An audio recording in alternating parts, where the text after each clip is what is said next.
I want you to imagine the most secure place you know. Foot-thick steel walls, time-locked doors, motion sensors, infrared cameras, pressure plates on the floor. Now imagine finding a man sitting inside that vault in the morning, surrounded by stolen money, with absolutely no evidence of how he got there. This happened 3 times. 3 different banks, same impossible entry.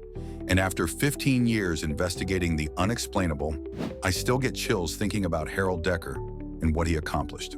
I'm Daniel Mackenzie, and the backwards bank robber case destroyed every assumption security experts had about impenetrable systems. Because Harold didn't break in, he appeared inside, as if physics itself bent around him. Here's what happened at First National Bank of Springfield. Tuesday night, 11:47 p.m., security guard makes final rounds. Vault is sealed, time lock engaged, won't open until 8:15 a.m. Cameras show empty corridors all night long. Wednesday morning, vault opens on schedule. Harold Decker is sitting on a folding stool inside, organizing stolen cash into neat piles, as if he'd been there all night. But the surveillance footage proves the vault was empty when it sealed. By the way, everything I'm sharing comes from actual security footage and police reports included in my book, The Impossible Files. 3 security companies examined this evidence and found no tampering, no gaps, no explanation. The bank's security system was state-of-the-art. Motion sensors that detect breathing, pressure plates sensitive to a mouse, infrared cameras with night vision, backup power systems. Everything worked perfectly all night long. Nothing triggered, nothing moved. But somehow Harold was inside. The FBI brought in their best security analysts. They spent 6 months examining every frame of footage, every sensor reading, every possible entry point. Their conclusion was unprecedented. The subject appeared to materialize inside the vault without triggering any security measures. This wasn't amateur hour. Harold stole $2.3 million that first time. He knew exactly where everything was located, which safety deposit boxes contained the most valuable items, even where the bank kept their emergency cash reserves that weren't supposed to exist. But here's what makes this case truly impossible. Harold had no background in security systems, no military or technical training, no criminal record. He was a part-time janitor with a high school education who somehow became a master of impossible entry. The second heist was even more baffling.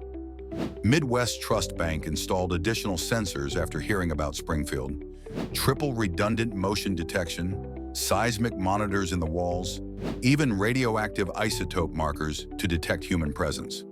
Same result. Harold appeared inside their vault at 7:42 a.m., had organized their cash by denomination, and was reading a magazine when they found him. All sensors functioned perfectly. All footage showed an empty vault until Harold was suddenly there. This is just one of 16 impossible cases I document in the Impossible Files. Link below. But what drove investigators to the edge wasn't just the impossible entries. It was Harold's complete honesty about something he couldn't explain either. Harold never denied the robberies. He confessed immediately, provided detailed statements, even helped police understand his methods. The problem was his methods were physically impossible. He claimed he would focus very hard on being inside the vault and then find himself there. No meditation technique, no special equipment, no accomplices. Just intense mental focus and impossible results. Psychiatrists found no mental illness, no delusion, no substance abuse. Harold knew his claim sounded crazy. He was as confused as everyone else about how he did what he did. The third heist convinced everyone this was something beyond normal criminal activity. Central Bank of Cleveland installed the most advanced security system ever created. Quantum sensors, AI monitoring, even experimental technology from military contractors. Harold appeared inside anyway. This time he left a note. "I don't know how I do this. I think about being inside, and then I am.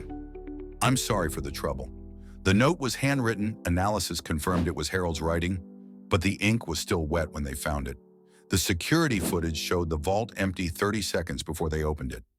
Harold appeared in those final 30 seconds, materialized with enough time to write the note.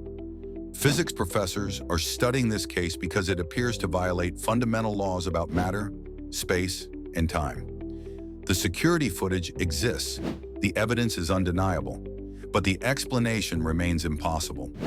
Right now, you can read the complete backwards bank robber case and 15 other scientifically impossible murders for just $2.99. But I'm raising the price to $9.99 next week because this content includes actual security footage links and classified police reports that most people will never see.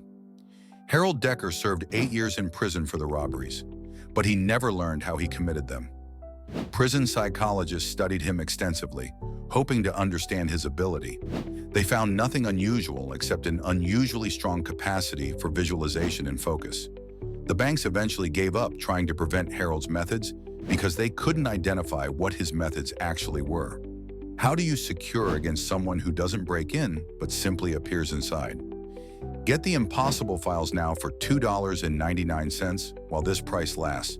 Link in description. Because once you see the actual footage of Harold's materializations, you'll understand why security experts are redesigning vault systems based on the assumption that our understanding of physical reality is fundamentally incomplete.